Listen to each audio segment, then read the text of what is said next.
I used to often spend my summers bouldering with my friends by a large forest that was about an hour and a half away from where I used to live. We used to spend some of the nights camping out there just to save some travel costs and time. I think this was roughly like third time we're out there camping. My friend had left all her climbing gear and her rucksack just outside her tent. Everything she did. The next morning we found her boots, a few clothes, and all her chalk powder had disappeared. We figured it could have been feasible that she misplaced it. Although we're quite sure they were next to her tent, we didn't really want to believe that they were stolen. Anyway, we didn't read too much into this, just said to ourselves that perhaps she had left it by boulders and some animal took an interest to it. I know it sounds stupid. Fast forward a year. We're at the same spot as usual, sitting by the tents and chilling after having some food. Mind you, it's blackout, and only the camp area is lit by the fire. I go somewhere a bit out of sight for Slash, and what do I see? A dude in a full of ghillie suit, laying on his stomach, looking right towards our campsite. I kinda stood there frozen as this dude clocks that I've seen him, and he just bolts it out of there. I don't know whether the event to the year prior was related to the ghillie guy, but this definitely has stuck to all of us. We haven't been back there since, which is damn shame.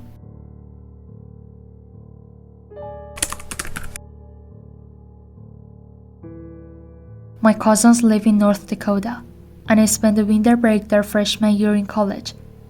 We were at their friend's house one night, drinking in her basement with some other boys. And it was really late, like 2 a.m. I was falling asleep, so I decided to walk home. They live in a desolate area with lots of snow, and it gets really cold. But the houses weren't too far apart, and when the moon is out, it seems light out. The path we always take is behind the house, through some wooded areas, the Morpan Lane, and as I was shuffling home, through snow with my head down, I look up and to the left, my 10 o'clock, and like 75 yards away is another figure walking in the opposite direction. I saw him split second before he saw me, and when he did, he kinda jerked his arms and shoulders up a little, obviously startled from the sight of me, as I was with him. I laughed out loud for some reason, just from the shock or something, and gave him a little wave, like, "Oh, you startled me? Sorry," kinda thing. He just stood there and stared at me. I thought he was going to say something for a second, so I was stopped too, just looking at him. He had a full face, ski mask on, and I could tell it was a dude, cause he was really tall, but he didn't say anything. So for what felt like forever, it's just me and some stranger in a ski mask looking at each other in the desolate woods, in the middle of winter, at 2 a.m. A huge chill went down my spine, and a voice said, "You need to get the fuck out of here, right now." I turned and started walking as fast as I could. I have never been that scared in my life. I was drunk, stoned, and very paranoid. I imagined me walking home from the opposite perspective, and the man is running up from behind with an axe.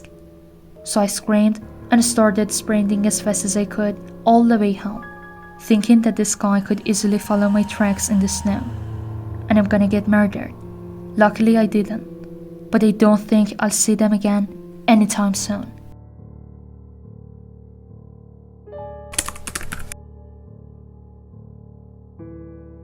A trail I liked backpacking in an isolated area was the setting for this odd encounter. The trail has a short section that goes over someone's cabin property and continues on the other side of his yard. It's marked with an orange blaze so you can see where to go. It's an empty cabin. I always do some peering inside since it's in pretty secluded spot, probably 4 or 5 miles from a major road. One time I was hiking and there's a large dude grilling outside with about 15 Bud Light cans on the ground. I remember him saying, "Keep it moving, no food here," which I thought was funny, since I didn't say anything about needing food. Fast forward the following year, and I decided to take my sister, my wife, and her best friend on a trip that takes us through this very spot.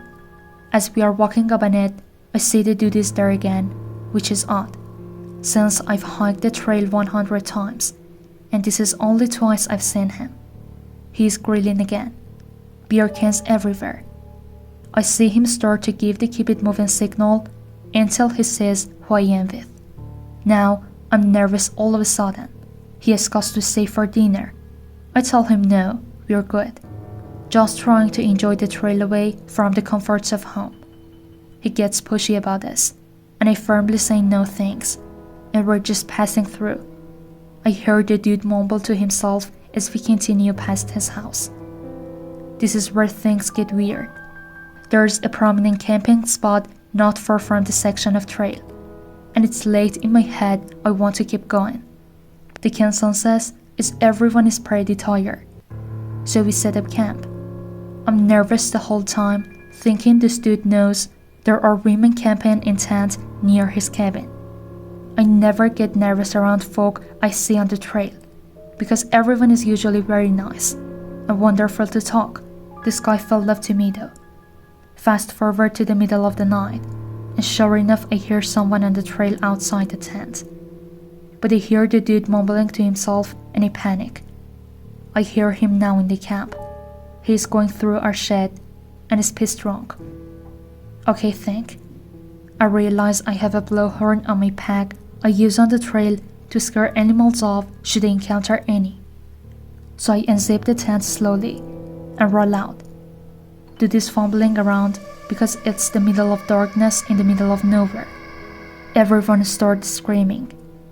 The dude shit his pants and starts bumbling the fuck out of there. Everyone is shaken up at this point. We pack up and night hike out there. Worst experience I've ever had.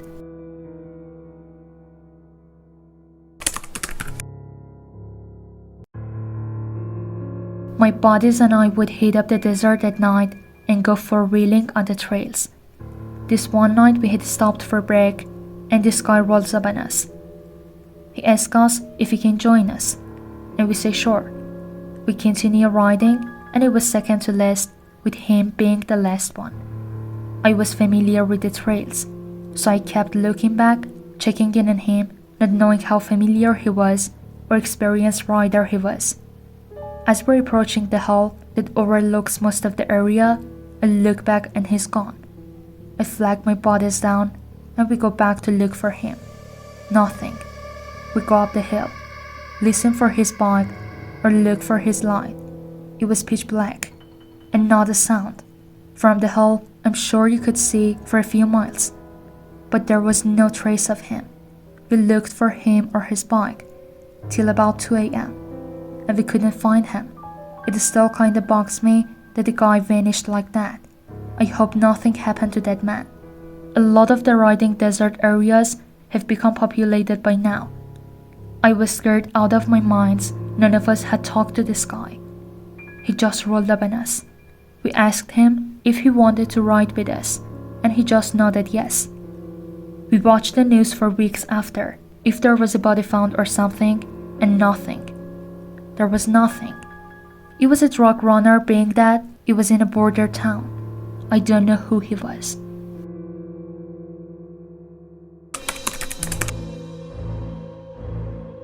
We bought an old house, my boyfriend and I.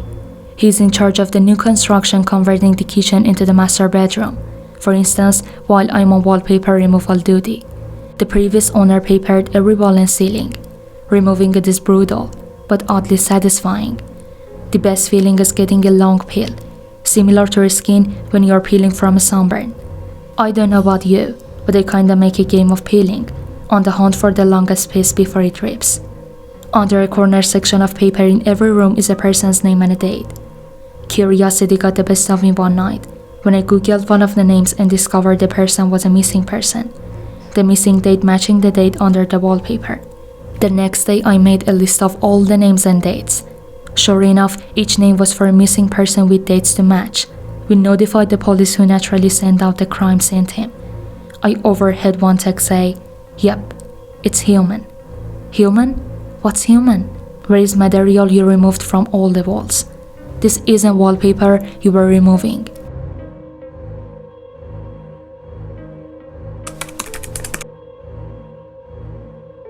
I hate it when my brother Charlie has to go away. My parents constantly try to explain me how sick he is. I'm lucky to have a brain where all the chemicals flow properly to their destinations, like undammed rivers. When I complain about how bored I am without a brother to play with, they try to make me feel bad by pointing out that his boredom luckily far surpasses mine, considering his confinement to a dark room in an institution. I always beg for them to give him one last chance. Of course, they did it first. Charlie has been back home several times, each shorter in duration than the last. Every time without fail, it all starts again. The neighborhood cats with gouged out eyes showing up in his toy chest, my dad's razors found dropped on the body slide in the park, across the street, mom's vitamins replaced by beds of dishwasher tablets. My parents are hesitant now, using last chances sparingly. They say his disorder makes him charming, makes it easy for him to fake normalcy, and trick the doctors who cared for him into thinking he's ready for rehabilitation. That I'll just have to put up with my boredom if it means staying safe from him. I hate it when Charlie has to go away. It makes me have to pretend to be good until he's back.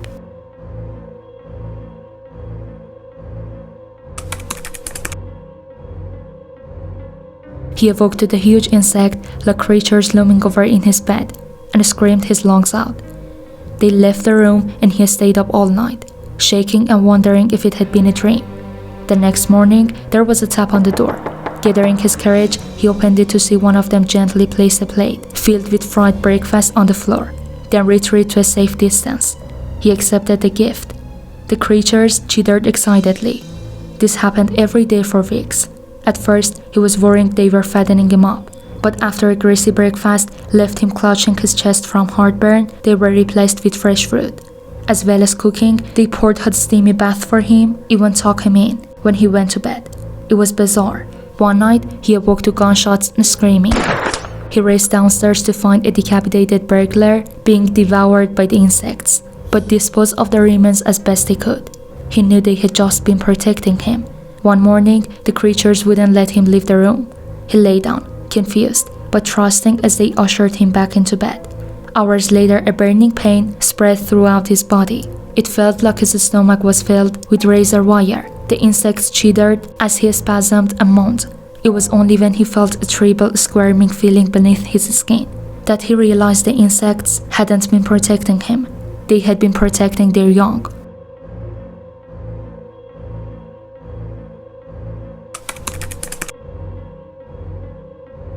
It has been said that the definition of insanity is doing the same thing over and over and expecting different results. I understand the sentiment behind the saying, but it's wrong. I entered the building on a bed. I was strapped for cash and didn't buy into the old legends of the hotel to bank with. So $50 was more than enough to get me to do it. It was simple, just reach the top floor, 45th floor, and shine my flashlight from a window. The hotel was old and broken, including the elevator, so that meant hiking up the stairs. So up the stairs I went.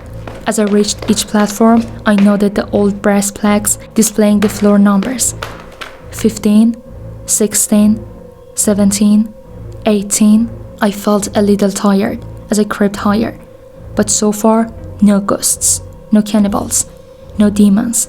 Piece of cake. I can't tell you how happy I was when I entered the last stretch of numbers. I counted them aloud at each platform. 40, 41, 42, 43, 44, 44. I stopped and looked back down the stairs. I must have miscounted, so I continued up. 44, one more flight. 44, and then down 10 flights. 44, 15 flights. 44, so it's been for as long as I can remember. So really isn't doing something repeatedly and expecting different results. It's knowing that the results will never ever change.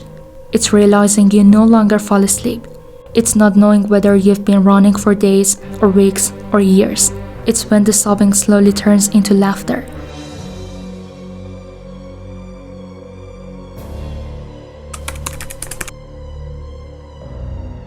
He had been given the watch when he was 10. It was a grey plastic wristwatch in every respect except for the fact it was counting down. That is all of the time you have left in the world, son. Use it wisely, and indeed he did. As the watch ticked away, the boy, now a man, lived life to the fullest. He climbed mountains and swam oceans. He talked and laughed, and lived and loved. The man was never afraid, for he knew exactly how much time he had left. Eventually, the watch began its final countdown. The old man stood looking over everything he had done, everything he had built. 5. He shook hands with his old business partner, the man who had long been his friend. 4. His dog came and licked his hand, earning a pat on the head for its companionship. 3. He hugged his son, knowing that he had been a good father. 2. He kissed his wife on the head. 1. The old man smiled and closed his eyes. Then, nothing happened. The watch beeped once and turned off. The man stood standing there, very much alive. You may think at that moment he would have been overjoyed. Instead, for the first time in his life, the man was scared.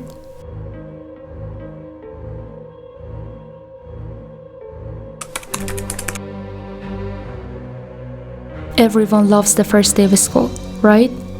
New year, new classes, new friend. It's a day full of potential and hope, before all the depression of reality show up to ruin all the fun.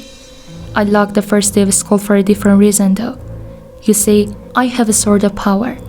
When I look at people, I can sense a sort of aura around them. One outline is based on how long that person has to live. Most everyone I meet around my age is surrounded by a solid green hue, which means they have plenty of time left. A fair amount of them have a yellow orangish tinge to their auras, which tends to mean a car crash or some other tragedy. Anything that takes people before their time, as they say. The real fun is when the auras venture into the red end of the spectrum though. Now and again, I'll see someone who is a walking spotlight. Those are the ones who get murdered or killed themselves. It's such a rush to see them and know their time is numbered. With that in mind, I always get to class early, so I could scout out my classmates' fates. The first kid who walked in was radiating red. I chuckled to myself. Too damn bad, bro. But as people kept walking in, they all had the same intense glow, but I was too stunned to move. Our professor stepped in and locked the door. His aura a sickening shade of green.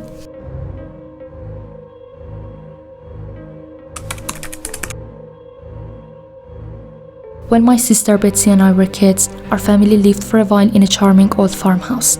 We loved exploring its dusty corners and climbing the apple tree in the backyard. But our favorite thing was the ghost. We called her Mother, because she seemed so kind and nurturing. Some mornings Betsy and I would wake up, and on each of our nightstands we'd find a cup that hadn't been there the night before.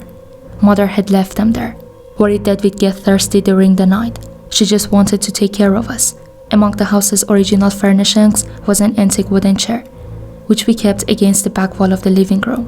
Whenever we were preoccupied, watching TV or playing a game, Mother would inch that chair forward, across the room, toward us. Sometimes she'd manage to move it to the center of the room. We always felt sad putting it back against the wall. Mother just wanted to be near us. Years later, long after we'd moved out, I found an old newspaper article about the farmhouse's original occupants. She'd murdered her 2 children by giving them a cup of poisoned milk before bed. Then she changed herself. The article included the photo of the farmhouse's living room, with a woman's body hanging from a beam. Beneath her, knocked over, was that old wooden chair, placed exactly in the center of the room.